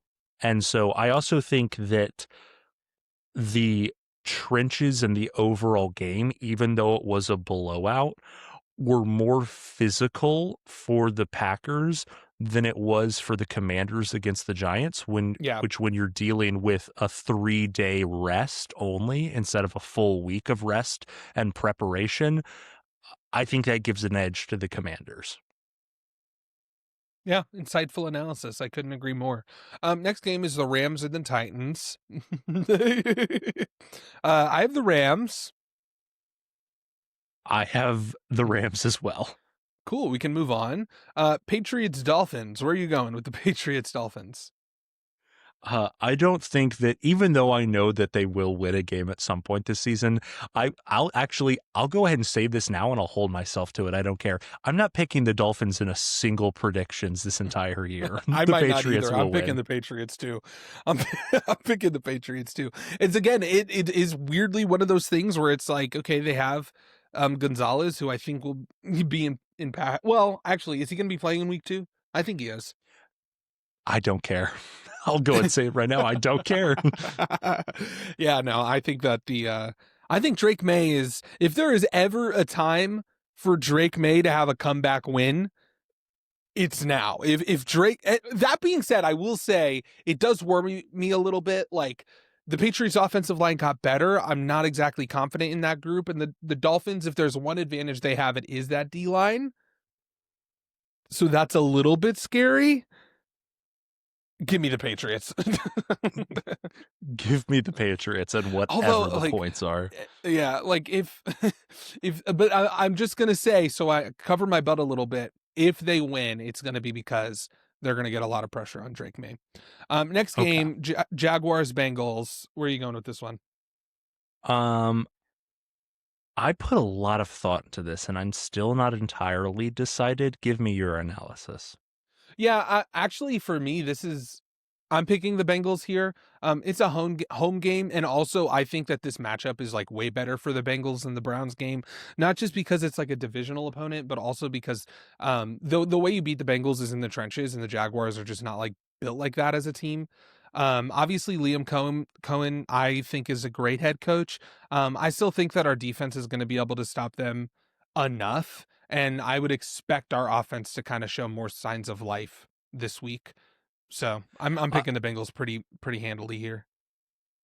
I was, before you started talking, leaning Jaguars. Oh, And you did just, and it's not because I didn't know that, but the way that you said it, it intrigued me that I hadn't put as much emphasis on it that I should, that this is the home opener for the Bengals. And so I think that that crowd will be loud. I think it yeah. will be on top of Trevor Lawrence. And you're right. I'm not as concerned of a Jaguars pass rush, even with a weaker offensive line. Give me the Bengals. Well, and actually, I we can actually say that, or I can say this real quick. I thought that the Bengals' offensive line was actually not that bad. Like for me, like their offense stalled out. It was a scheme thing. It was a classic Zach Taylor move where we got a lead and then he was like, let's play as conservatively as possible. Um, which I just like disagree with that philosophy in its entirety. But yeah, like this was not a situation where I thought like the offensive line, like, okay, yeah, like he was sacked Joe Burrow was sacked, I believe, 3 or 4 times. Two of those was with Miles Garrett. It's Miles Okay. Garrett. Like it's Miles Garrett. Like I'm not going to hold our offensive line to the standard of holding Miles Garrett to no sacks. So it's one of those things where it's like, yeah, like they didn't grade particularly well, but at the beginning of the game, whenever there was a threat of the pass, we ran the ball effectively. As soon as Zach Taylor essentially gave up, is how I view it. It's a philosophy that he has had that I completely disagree with the whole time he's been with the Bengals, which is when he gets ahead, he becomes uber conservative and it just completely takes all the wind out of our sails. But that I don't really hold that against the Bengals as a whole. I thought the offensive line did great. They have an incredible defensive line. We were able to run the ball. I think we're going to be able to run the ball against the Jaguars. And I think we're going to be a little bit more aggressive here. I think we're going to win this game. But we can move on to the Seahawks Steelers. This one's tough for me. So why don't you go ahead and give your analysis? I am, for a little bit of the same reasoning as my Commanders pick, I am picking the Seahawks here. I think there's a Mhm. little bit of a letdown. I think that, uh, pun intended, Aaron Rodgers could be a bit high on his own supply. And so I think that I could easily see, 244 passing yards, hyper efficient, 4 touchdowns turn into like 160 passing yards and like 1 touchdown and 1 interception. Mhm. And that's both a little bit of a diss on Rodgers, but also a compliment to a Seahawks defense that played really well against the 49ers. Yeah. The concern was not the Seahawks defense. It was, as we'd been talking about all off season, Sam Darnold. And so I know that this is at Pittsburgh, which worries me a little bit, but I would take the Seahawks in the upset here. It wasn't close enough for me to put my upset alert on it, obviously, but I take the Seahawks. Yeah, I'm so this is a really tough matchup for me because I see both sides. I will just a quick note, I did think that Seattle's defense looked really, really good last week. Obviously that was one of those matchups where you pick the 49ers, I pick the Seahawks. We were both incredibly unsure, and that's exactly how it played out. It was, the Seahawks were in the red zone. Sam Darnold couldn't get it done. In fact, he fumbled the ball um, with the game on the line. Uh, I think I am gonna go. Steelers with this one. I don't know. It just like obviously I don't want the if the Seahawks win, I would be so happy. Um, I just think that I think that this is where we're going to start seeing that defense shine. And the biggest thing for me is just that I think the Steelers defensive line is really, really good. The Jets offensive Yep. line is better than we expect. And I think one of the reasons why their defense struggled is because they weren't prepared for a mobile quarterback, in which Sam Darnold is not. And so I think the mobility from the quarterback isn't going to be a threat that they're going to have to deal with. And that's going to immediately allow their defense to create the pressure that they need to win this game. There could be a ghost sighting in this game, a ghost sighting or two for Sam Yeah. Darnold. Yep. 100%. Browns, Ravens. Give me the Ravens Me too. and I almost wanted to make this my upset alert just because an 11.5 point spread is crazy. But I also, would I'm be like, more yeah, confident in picking the Ravens to cover that spread. yeah, no, I'm not. I'm not picking it. I have the Ravens here. All right. Okay, next game, Bills Jets. Same one here. I did think about the letdown spot, but I this doesn't meet the criteria really for that. Yeah. And so I feel bad about having the Jets 0-2, but also the Bills are not losing to the Jets. Yeah, no, I think this is Bills pretty clearly. This is and the next one's an interesting one, Giants Cowboys. I I flirted with it. However, I have Dallas on much more rest, and I have a Cowboys home opener. And that offensive line for Dallas looked good enough to where I'm Yeah. okay with like I could still see like a 3, even 4 sack game happening, but I don't see the world in which the doors get blown off and this turns into like a 6 sack flip the game Yeah. type of purely through your T line, which is the way that the Giants are going to have to win this season, and they can do it against some inferior opponents. The Cowboys are not that inferior. So I really wanted to pick the Giants because of that. The thing that really swayed me, for all the reasons you said, I think that the Giants D line is going to really give the O line of the Cowboys some trouble. Um, First off, though, shout out to the Cowboys O line. They did a great job against the Eagles. Overall, I thought they excelled. It helps that Jalen Carter. We didn't even talk about this. Freaking Jalen Carter, though, like, what are you doing? Yeah. Just got rage baited into the dumbest ejection of like ever. I But wouldn't be shocked if coming down the pipeline tomorrow, once all the week one is officially finalized, Jalen Carter gets suspended for a game. he might. Really, really dumb. But that obviously helps. But I still think the O line of the Cowboys showed promise from a lot of their younger guys. All three of the Tylers played well, or the Tylers played well. Cooper Beebe was good. Um, Yeah, but like the thing that really is leaning me towards Cowboys is I think that CeeDee Lamb is about to go ballistic. I think that Yeah, CeeDee Lamb CeeDee is going to Lamb get his has get a back. I think he chip has a on chip on his his shoulder shoulder. and he's about to go Yep. crazy.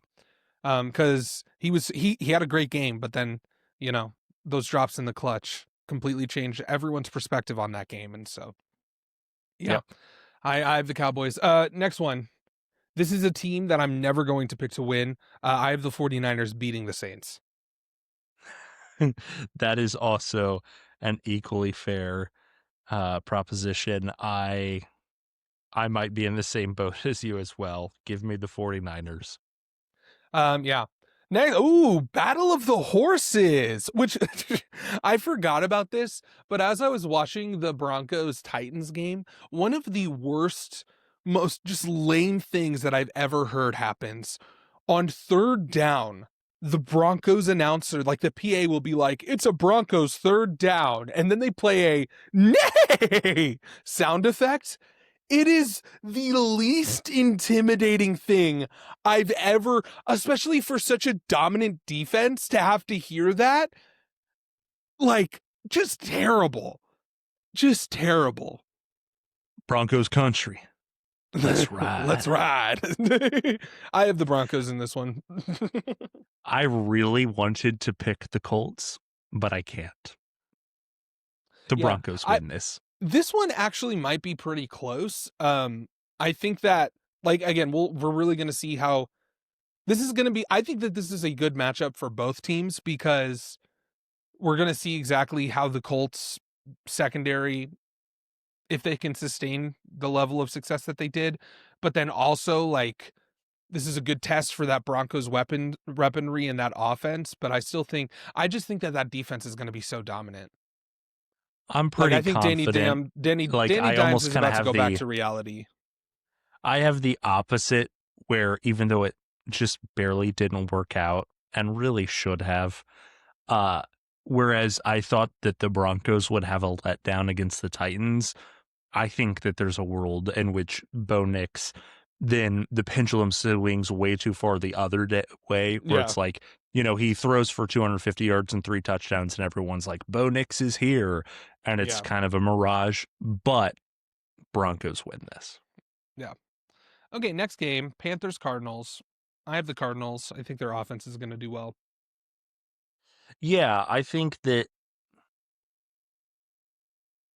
we've got a lot of similarities here, but I'm not going to pick against my beloved Arizona Cardinals. Yeah. I did not love how close they made it look against a pretty inferior Saints team, but I think that that also works towards having a cumulative chip on the shoulder. And also, the Panthers looked really bad last week, Yeah, they and sure did. I don't think any of I don't think any of those problems are getting better anytime soon. Nope. Nope. Okay, so now this one's tough. Eagles Chiefs. Is it tough? It is for me. Is it not for you? No, I mean, it is tough. It's a Super Bowl rematch. We all know how it went the last time they played. Hmm. It's the Chiefs' home opener. Arrowhead is going to be insane. It's going to be insane. I mean, it might be the biggest travesty of this entire week that the Super Bowl rematch home opener for the Chiefs is being played at 3 o'clock in the middle of the afternoon. Weird, right? Weird. And then the Sunday Night Football matchup is like, okay. Like, Sunday I night don't know why football they did matchup that. is fine. I'm a little bit more like, why couldn't have this been Monday night football? Yeah. Chargers Raiders. Oh, Mm. yeah. Either way, But though. that being said, I actually think that the 3 o'clock slot could work to the advantage of the Chiefs. It's like, it's not actually prime time. Like, yeah, it'll be nationally televised, but it's not prime time. And technically, it's not actually technically a national broadcast. It's just that the vast majority of the country will get it. Yeah. Um, and I think people, this is a random tangent. I'll keep it quick, but like, I do think people underestimate the psychological impact that actually playing in a primetime game and a nationally televised game has on the Hmm. players and the coaching staffs. And I think that this works out in terms of like we're not fully in the spotlight like we always are as the Kansas City Chiefs, even though this is the Super Bowl rematch. And I think it's just one of those games where it'll be close, but I could also see this being a game where, to be honest with you, I actually see the Chiefs probably really winning by 2 possessions, even though maybe the Philly gets like a end of the game, Chiefs are playing soft and it comes down to one Hmm. possession.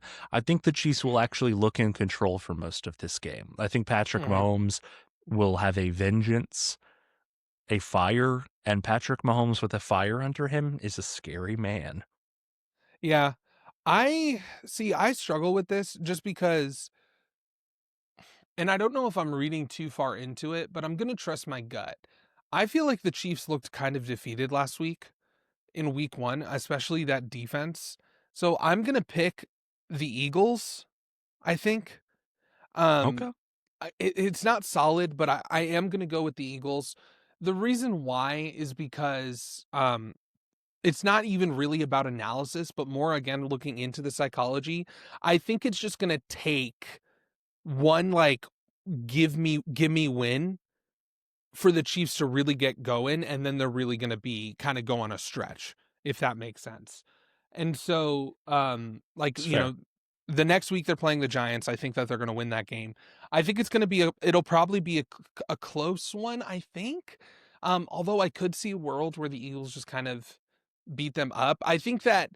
I think that like the way that I envision the season for the Chiefs after that loss is kind of like a down, down, down, and then they kind of go up, and we everyone kind of settles down a little bit.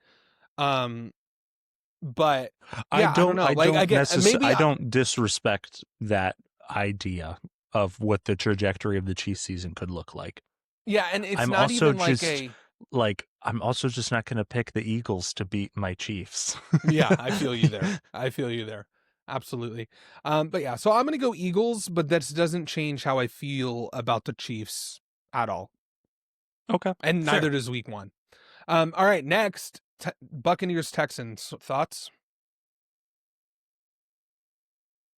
Um the the Buccaneers pass rush is not as good as the Rams pass rush, let's be clear. I almost think it doesn't matter when you're dealing with a line as bad as the Texans. And so I know it's kind of crazy that I have my division winner for the AFC South starting 0 and 2, but I'm also just the Buccaneers are good and the Yeah. Texans are not as good. Yeah. And let me say, the reason why we have them as the winner is, to be clear, is because of their schedule and the teams that they're playing. Because I think that they can win the division with a 9-8 record. I have the Buccaneers, and this is Yeah. my upset alert. I think that the Buccaneers are going to beat the Texans, and I think they're going to win. Um, when I saw this as Wait, this is an upset alert? What's the spread? that, right, the Texans are favored by 2.5 points. Isn't that Oh, shock? you're I was shocked kidding. too. When I saw that, I just assumed that the Bucks would be favored, but they weren't. So when I saw it, I was like, I'm Oh, going to jump that's all over that with my freebie upset money. alert. Yeah. Oh my goodness. Yeah, that's why at the beginning, before we started recording, I was like, my upset alert was really I easy to think I might pick. have misread that spread and saw it as the Buccaneers favored by 2.5. Uh-uh. Oh man, good stuff. Yeah. Um, I mean, yeah, for all the reasons you said, I just think that they don't have an incredible defensive line, but Hassan Reddick is good. Like, I Yeah. think that they're going to be able to pressure CJ Stroud. Um, they have a good secondary, like, and their offense is going to be able to do well. Like, I have, Now I have the Buccaneers. I'm almost mad at you because now for the sake of our sacred point system, I have to root against my my soft spot in my heart Buccaneers. Yeah, so I'll take that. Yeah, no, I was pretty surprised because I was like, oh, Jonathan's gonna like this is an easy one. But yeah, no, I was shocked when I saw the spread because I was looking at all the games and I was like, I don't know what to pick. I don't know what to pick, and then I noticed it and I was like, oh, well now like this is pretty easy. I mean, I get giving them home field advantage, but the problem is that in Vegas, I don't know if you know this, like home field advantage is the equivalent of like a point and a half. So that means that Vegas is saying that on a neutral field, that like they would favor Houston pretty much, just barely. Like maybe it would even be a pick 'em, but like between a pick 'em and favoring Houston versus Tampa Bay, which is pretty Yeah, shocking to me. me too. Me too. Well, anyway, final matchup: Chargers Raiders. Uh, we do actually have a couple that I think you've missed before we get to the Monday Night Football. Oh, We have first the Chicago Bears at the Detroit Lions. wait, let me look. I was looking at. You you Um. missed the two games with the teams that we haven't actually watched play yet, the Bears and the Vikings. Oh. Okay, I see that now.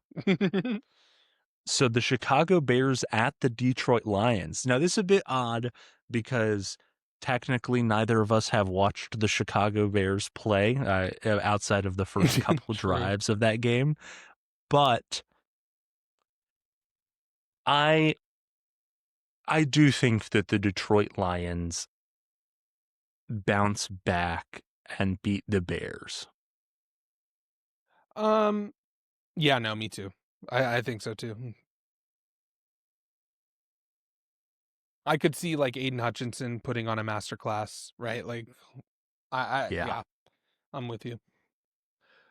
And then final game is where is it? Vikings versus Falcons. This is at Minnesota. Ooh, this one's tough for me.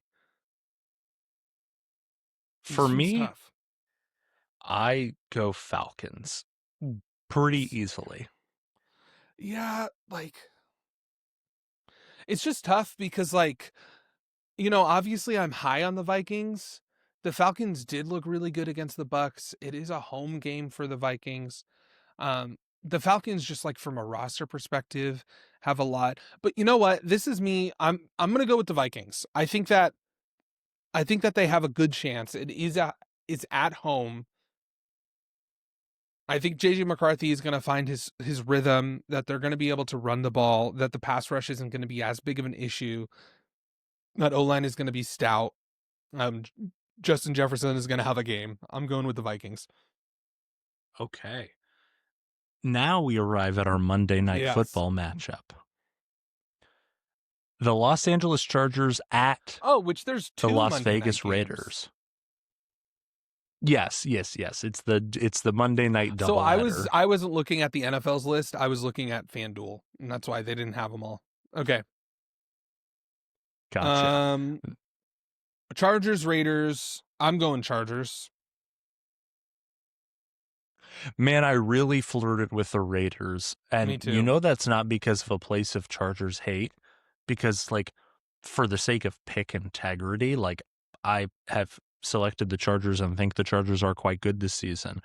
I could see all of the arguments that I made in my head for this being a letdown spot, or like you get too big for your britches after the Chiefs game. At the same time, you're also you have 2 extra days at rest. Raiders played on Sunday, Chargers played on Friday. Hmm. And I get international travel factors in, but at the bare minimum, like it evens out because of those extra 2 days. Uh, and I also just don't see a world in which that Raiders defense, if the game plan is actually what we saw and that wasn't a mirage in the Chiefs game, the Chargers win this one. Yeah, no, I'm with you there.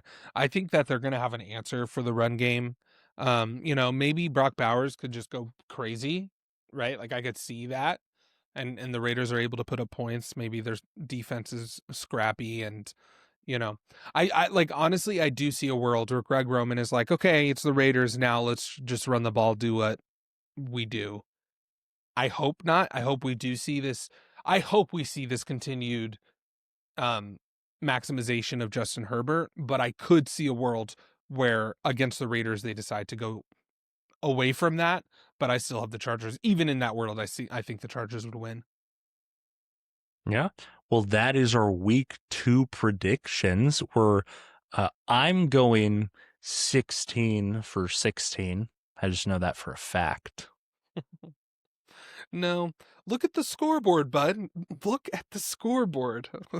The Even though you scoreboard in had terms more of game predictions than me. predictions is actually me winning. Shut up, dude. And yet I have more points. Which, by the way, the points are the only thing that matter. Let's be clear. There's no bragging rights that you get, but I will, as a side tally, be keeping track of the actual just individual game winner predictions just to see, uh, you know, if there's a pattern that correlates there, or as we see right now, even though I technically have a lead there, you have a 3-point advantage on me. Mm-hmm. Mm-hmm. Um, cool. Well, I, I don't know what you're thinking, but I'm thinking we could play some games. Games? Let's do I'm a it. big games guy. You're a big fan of games. First one. So obviously we've been giving Brock Bowers a lot of love. Uh, and specifically, I think baked into that is how both of us view his future. But I wanted to play a game so that we could gauge exactly how we view him now. So we're going to do NFL Would You Rather Brock Bowers edition. So I'm going to name a player and I want you to tell me if you'd rather have Brock Bowers on than that tight end.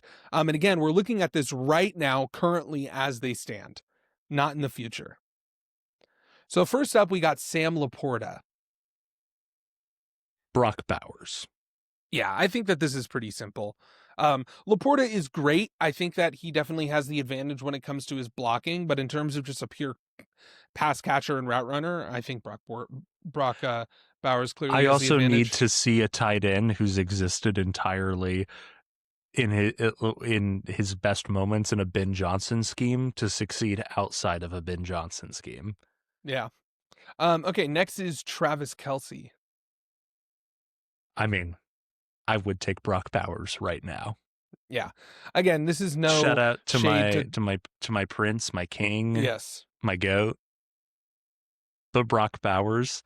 You know, maybe there's a little trade in mind. Maybe we get Mahomes another tight end and we bring him over. Travis Kelsey goes off into the sunset and we say, "Hey Raiders, we can offer you something." We fleece them, Brock Bowers.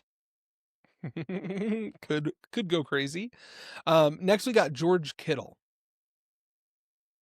Uh, I get George Kittle, he's a really cool blocker, and people like Kittle because he's the only tight end that for the entirety of Kelsey's prime post Gronk retirement that people could say is actually better than Travis Kelsey.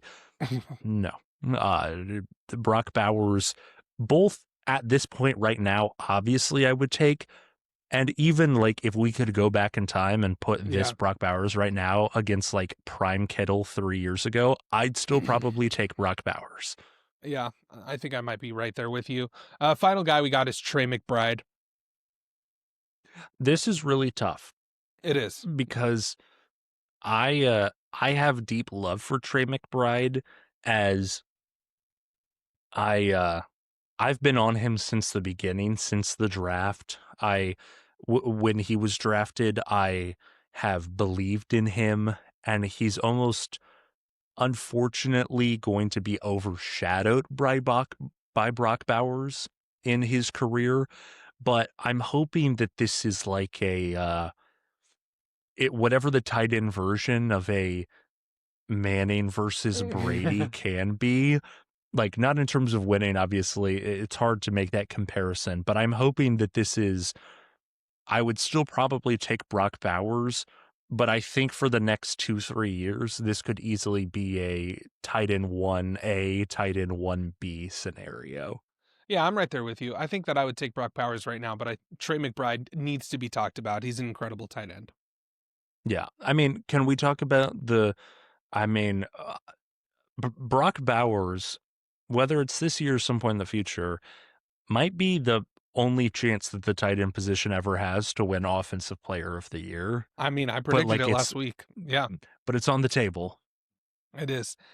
It is. Yeah, and also I wanted to give a shout out to Tyler Warren because he had an incredible game last week. He did. He just showed his ability to, run after the catch, but then also just like as an outlet pass catcher for Daniel Jones. Really, really good stuff.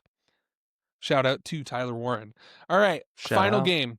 We're going to be looking at I feel like sometimes whenever, you hear the broadcast or you're with your dad and his buddies and they're talking about, old NFL games and they throw out these names and you're always like, "What?"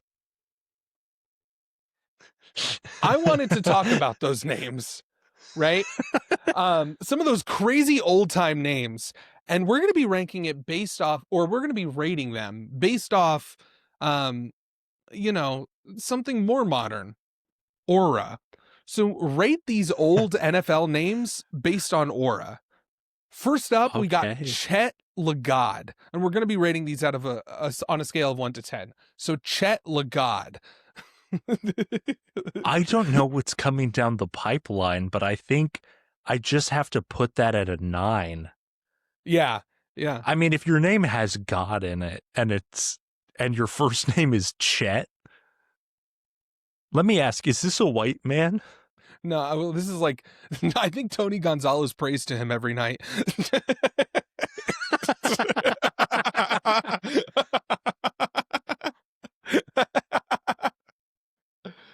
Oh my gosh. I Yeah, have this no is a idea who this 9. is.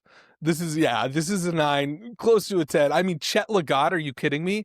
Like, just imagine, like, the broadcaster, like, oh, I don't even know what position he played. I should I'm really hoping that it's like a 5'9" scrawny white guy. That would be so funny. Okay, next up, we got Bucko Kilroy.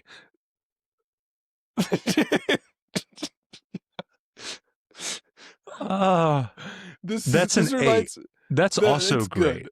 This reminds me of like the Shane Gillis bit where he's talking about Jackie Robinson and he's like, we us white guys used to have cool nicknames like Curly or Bucko.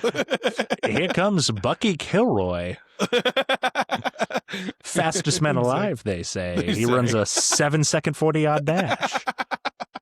That bit is so good. But yeah, these are the types of names that we're dealing with. Yeah, I'd have to give that like a 7, simply just because I know what's coming up. But still an incredible name, lots of aura. Next up, we got Napoleon Barrel.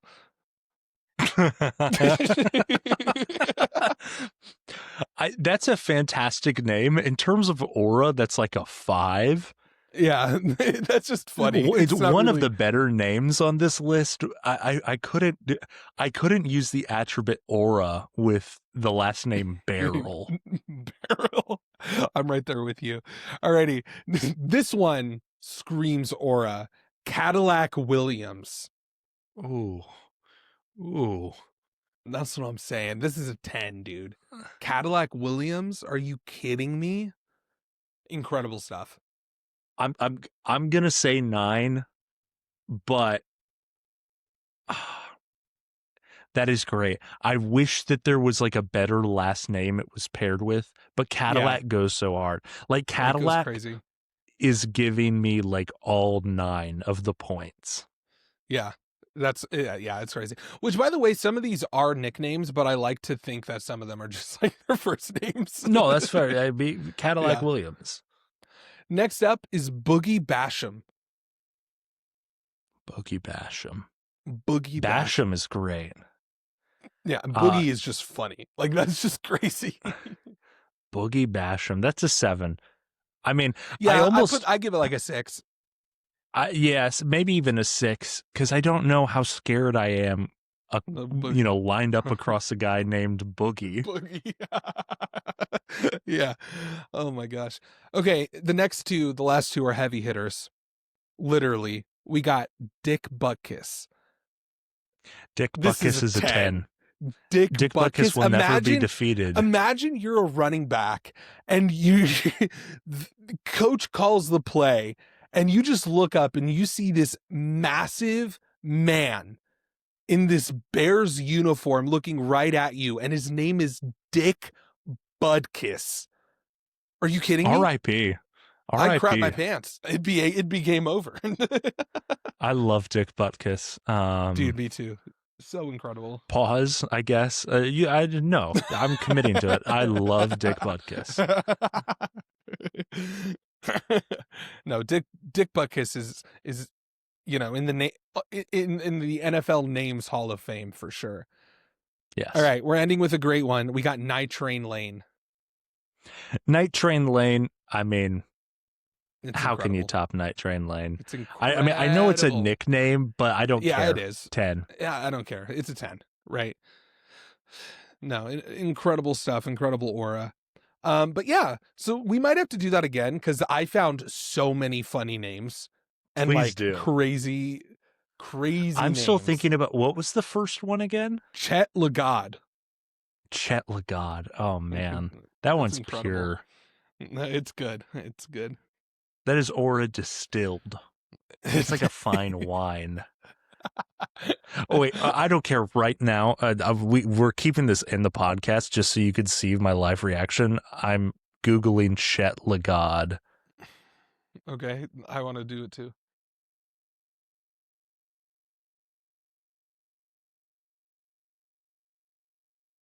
Yeah, that's Chet Legod right there. Yep. Yeah, yeah. Georgia Tech offensive lineman Chet Legod. That's incredible. That's exactly what I expected. He's not as old as you would like as I thought he was.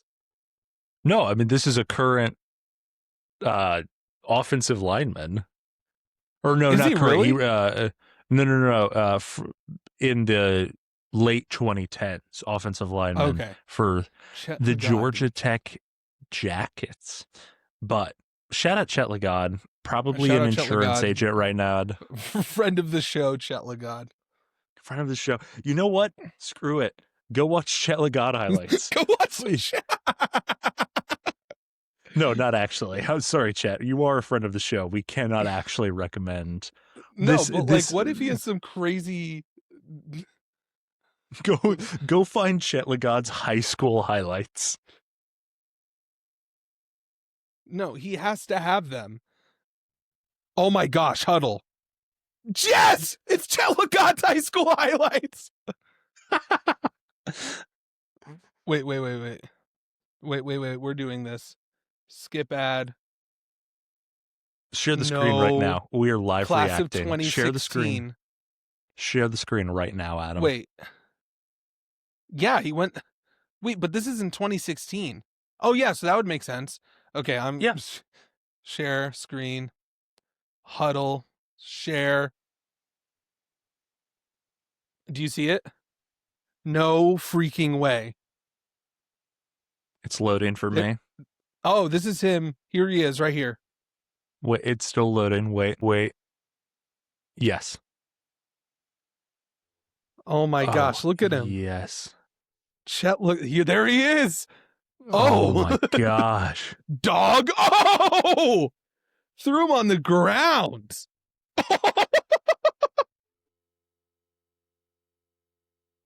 Chet. Oh my gosh. So the Chet Legod highlights had so much aura that they literally crashed my computer. Dude, the Chet look they were impressive. Real player whose highlights you should watch is Dick Butkus though. Like even just like watch like one of those like NFL films documentaries on his life. Incredible Oh, guy, so incredible good. stuff. Anyway, thanks for watching. As you can see, we know what we're talking about. We're very, very smart. We pretty much got every single matchup correct. Except for the ones we didn't. Exactly. Which I think the only ones that we both got wrong were the Bills Ravens, which we were right for like 90% of the game, and then the Chiefs Chargers game. Yeah. But other than that, one of us got them all the matchups right. So we're pretty much the smartest podcasters ever. Go Pretty much. like and subscribe, review it if you're listening on the platform or on a audio platform. Yeah, we'll see you next time. We love you.